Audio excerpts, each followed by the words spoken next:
अमीर कैसे बने। हम सभी लोग अमीर बनना तो चाहते हैं लेकिन समझ में नहीं आता बने कैसे, क्योंकि पैसा एकदम से तो बरसेगा नहीं। लेकिन अब ऐसा क्या करें कि अमीर बन सकें। भाई सोचते सभी लोग हैं बट हो नहीं पाता। तो सर आप लोगों को बस कुछ स्टेप फॉलो करने हैं। आप लोग काफ़ी हद तक देखेंगे कि आप में एक परिवर्तन आ रहा है, एक मेंटलिटी चेंज हो रही है। आप लोग चीज़ों को समझेंगे। चलिए अब सीधी सीधी बात करते हैं कि अमीर कैसे बने। क्योंकि बड़े बुजुर्ग भी ये कह गए हैं कि वक्त की भी एक कीमत होती है। तो जब अमीर बनने की बात कर रहे हैं तो समय भी वेस्ट नहीं करते। सबसे पहले आप लोगों को कुछ बातों का बहुत ध्यान रखना है। जब भी आप किसी चीज़ में खर्च करते हैं तो कभी आपने ये सोचा है कि उससे आपको फ़ायदा क्या मिलेगा। हम मोस्टली क्या करते हैं, हम मोस्टली बस अपनी बस अमाउंट से अच्छा लग रहा है, थोड़ा सा कुछ खरीद के खा लिया। अच्छा लग रहा है तो मान लेते हैं, अच्छे अच्छा लगने के नाम पे बड़ा बड़ा अमाउंट खर्च कर देते हैं। आप लोगों ने देखा होगा सिर्फ इंजॉयमेंट के नाम पे बड़ा बड़ा अमाउंट, बहुत बड़ा बड़ा अमाउंट तक खर्च कर देते हैं। लेकिन हम लोग कभी ये नहीं सोचते हमें उससे बेनिफिट क्या मिल रहा है। भाई दोस्त के पास गाड़ी है, हमें भी एक गाड़ी लेनी है, दोस्त के पास नया मोबाइल है, हमें भी नया मोबाइल लेना है। क्या लेकिन आपको उससे कोई फ़ायदा होगा। बहुत सारे टाइम पे जब हम लोग शॉपिंग करने जाते हैं, चाहे मेन या फीमेल की बात नहीं हो रही, लेकिन बहुत सारे लोगों के यहाँ पे बहुत एक्सेस ऑफ कपड़े पड़े हैं लेकिन वो फिर भी और कपड़े खरीद लेते हैं। तो इससे फ़ायदा क्या हो रहा है। आप अपनी जो मनी है उसे कहाँ इन्वेस्ट कर रहे हो। आप लोगों ने रिच डैड पुअर डैड की किताब में भी एक बात पढ़ी होगी कि आप लोगों को हमेशा अपनी एसेट्स और लाइबिलिटी को बना के रखना चाहिए। एसेट्स वो संपत्ति होती है जो आपकी जेब में पैसा देती है, और लाइबिलिटी वो होती है जो आपकी जेब से पैसा ले जाए।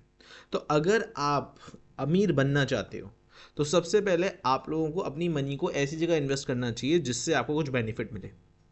अगर आपको लगता है कि आपको उससे बेनिफिट नहीं मिल रहा है तो आप लोगों को उसे खर्च करने की जगह सेव या इन्वेस्टमेंट करने की तरफ ध्यान देना चाहिए। या फिर आप लोगों को वो खर्चा अभी ना करके आगे करना चाहिए। जैसे मान लीजिए एक मिस्टर एक्स है, इनको एक कार खरीदने का मन कर रहा है, लेकिन क्या इनको कार की नीड है। अगर ये कार खरीद लेंगे तो ऑब्वियसली बात है, अगर कहीं पे घूमने जाएंगे, पिकनिक पे जाएंगे तो वहाँ पे यूज़ कर सकते हैं, या बड़ी ट्रैवलिंग कर रहे हैं तो वहाँ पे यूज़ कर सकते हैं। लेकिन क्या वो ऐसा कर रहे हैं।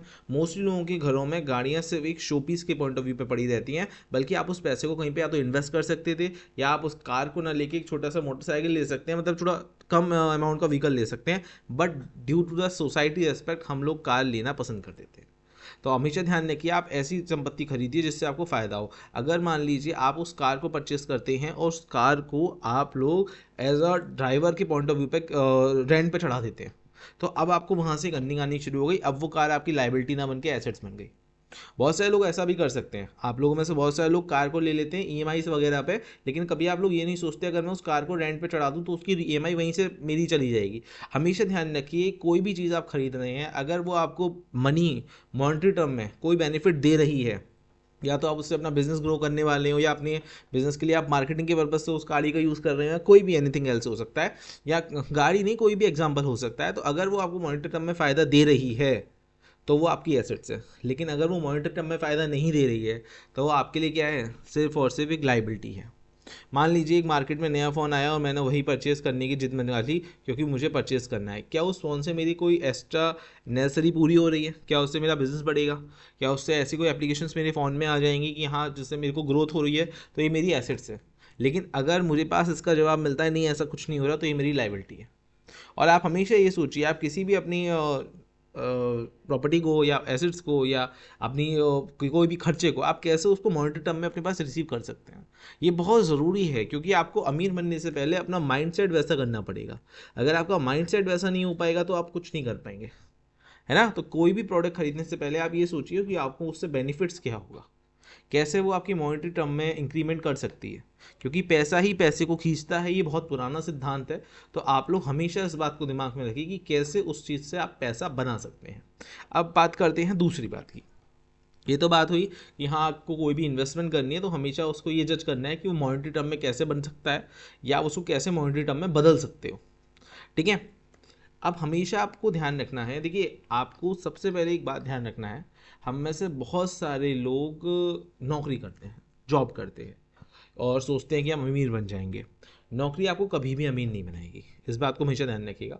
नौकरी आपको कभी भी अमीर नहीं बनाती। नौकरी का मतलब केवल नौकर होता है।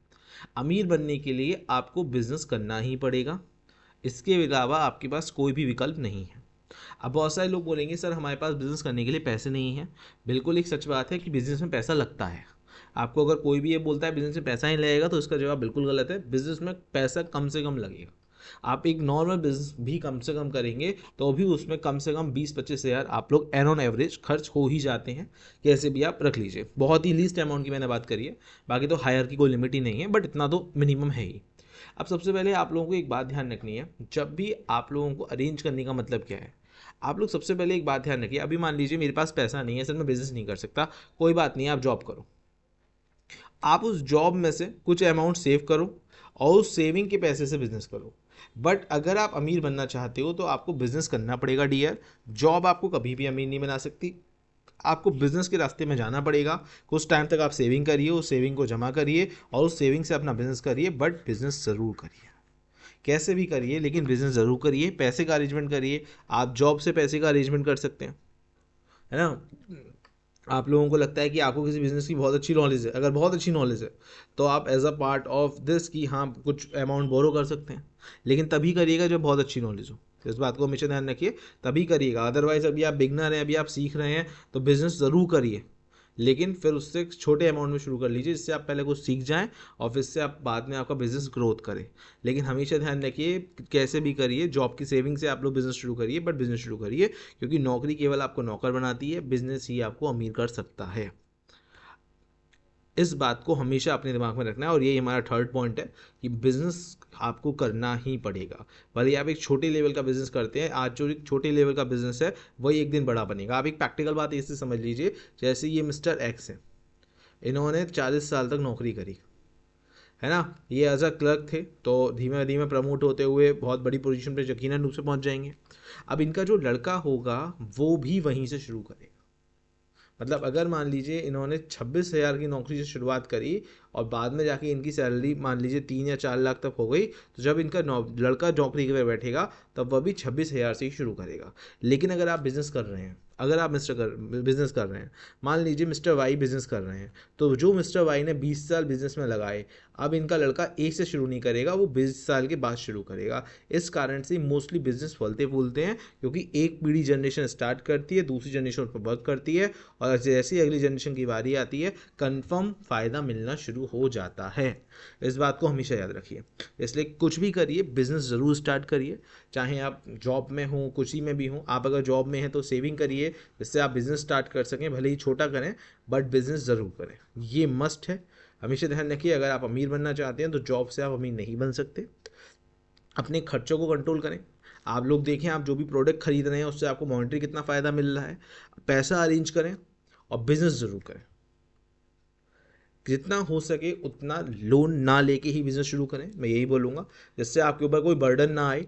मान लीजिए अगर शुरुआत में वो बहुत जल्दी सफल नहीं भी होता तो भी आप अपने बिजनेस को कंटिन्यू कर पाएँ, क्योंकि कभी कभी शुरुआत में बिल्कुल बहुत फ़ायदा नहीं होता, लेकिन एटलीस्ट इतना है कि हाँ आप बिज़नेस रखेंगे तो वो धीमे धीमे ज़रूर ग्रोथ करेगा। इसके अलावा आप अपने कॉन्टैक्ट ज़रूर बढ़ाएं, जितना हो सकता है उतना आप लोगों के साथ घुले मिलें, उनके नंबर्स लें। अपना जो एक एरिया है, मतलब लोगों का जो कॉन्ट्रैक्ट का एरिया है उसे बढ़ाएं। इससे बहुत फ़ायदा मिलता है, इससे आपको बिज़नेस को भी फ़ायदा मिलेगा। और जितना ज़्यादा कॉन्ट्रैक्ट लोगों का होता है, देखिए आज की डेट में सूचना ही जानकारी है ना।